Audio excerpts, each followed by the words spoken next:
This is a video for Year 11 students who are soon to become sixth formers. It will explore managing stress and enhancing relaxation techniques. My name's Adam, I'm an educational psychologist and I work for Psychology Associates.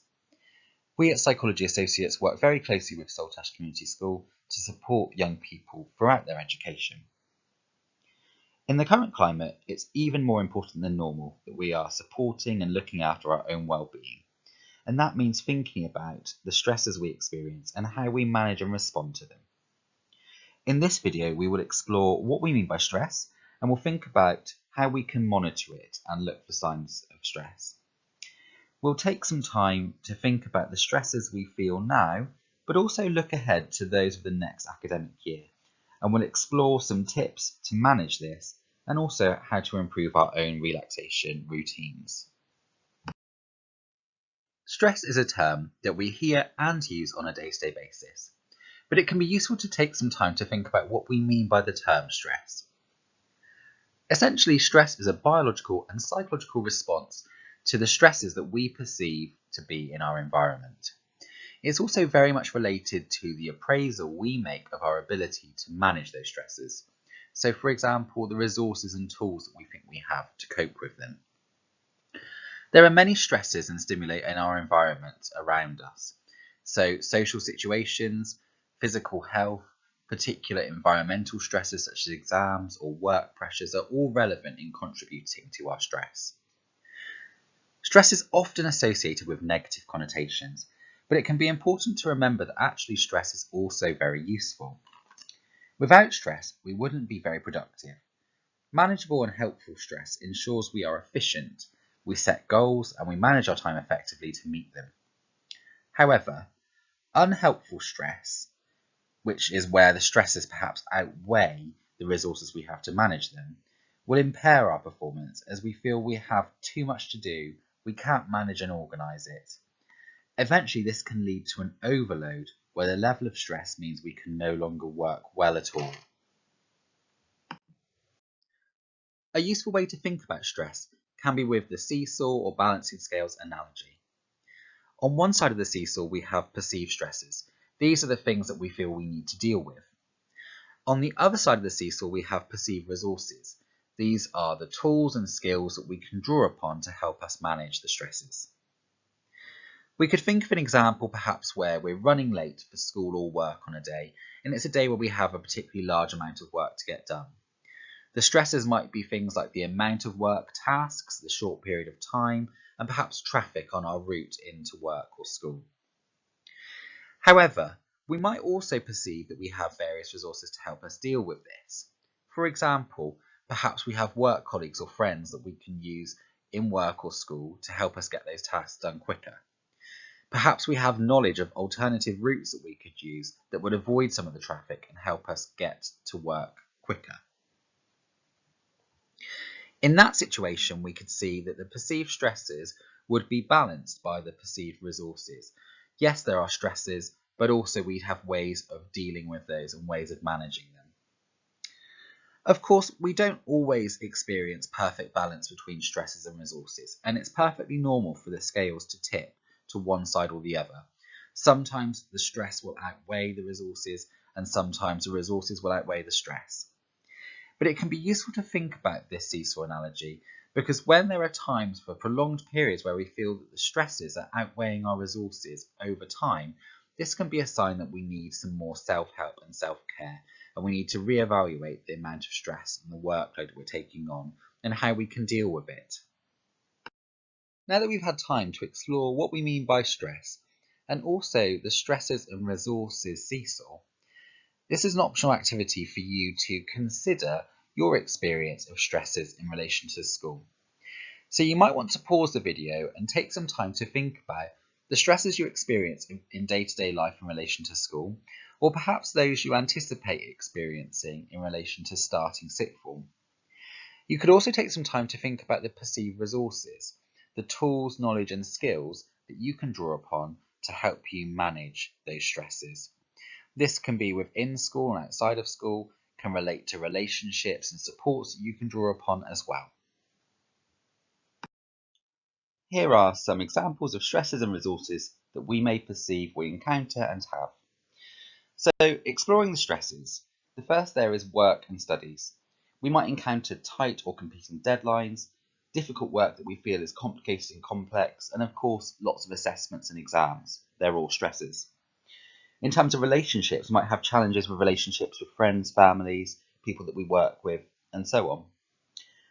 Challenging events and uncertainty, particularly relevant at the moment, the uncertainty around the virus creates a lot of things that we cannot control, all of which is acting as a stressor. Changes, be they big or small, what they do is they take away the predictability that we have in day-to-day life, and again, can cause stress. Decisions, the pressure of making choices, whether we'd like to study certain topics or perhaps what we'd like to do beyond school. And also identity, our constantly changing awareness and understanding of who we are and who we want to be. Let's think about some of the new stresses that we'll need to prepare for as sixth form students.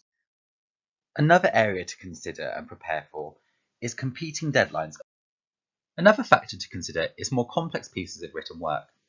At sixth form, time management is a very important consideration for sixth form. A final consideration is the ongoing stressor of progression and future plans.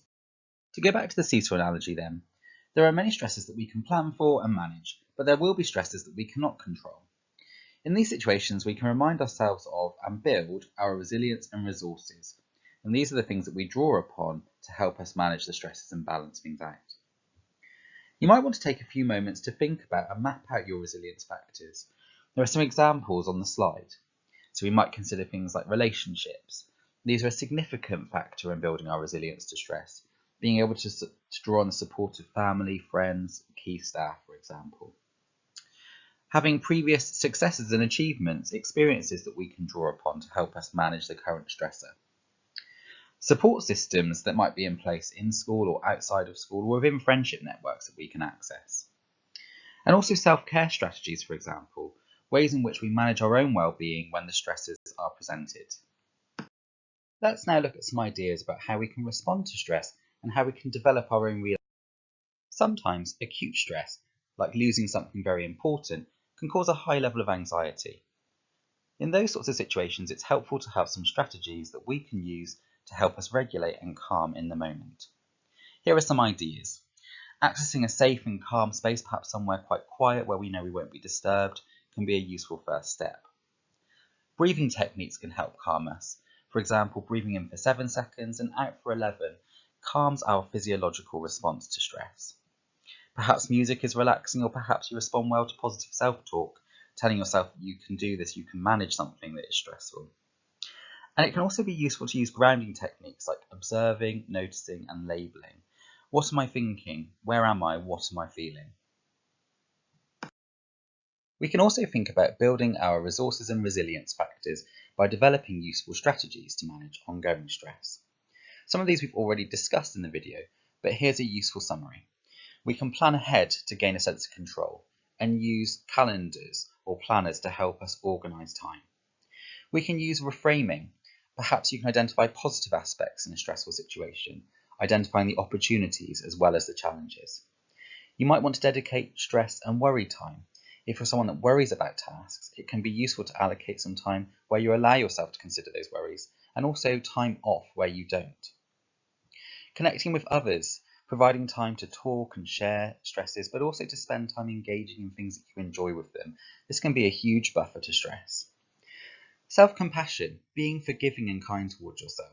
It's okay to be stressed by some of the tasks that are in front of you, and you will find a way through. And also, not being an ostrich.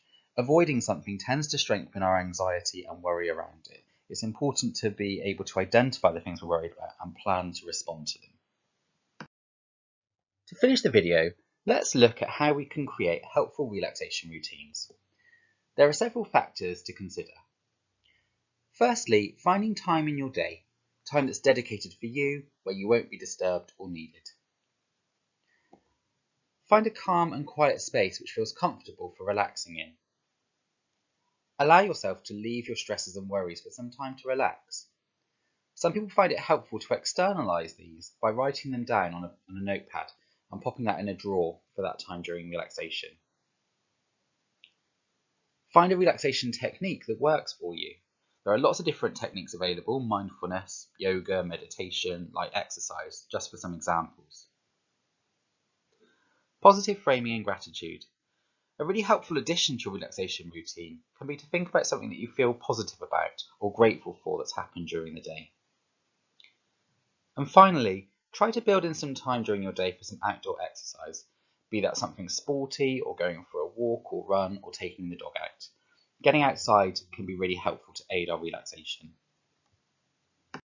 We hope this video helps you to feel more prepared for your upcoming sixth form studies, and that you thoroughly enjoy your time at Saltash Sixth Form. For further information and resources, please talk to school staff. There are also many useful apps and websites that you can access with useful resources and information about stress, and there are also links on our website with a link on the slide. Thank you for listening.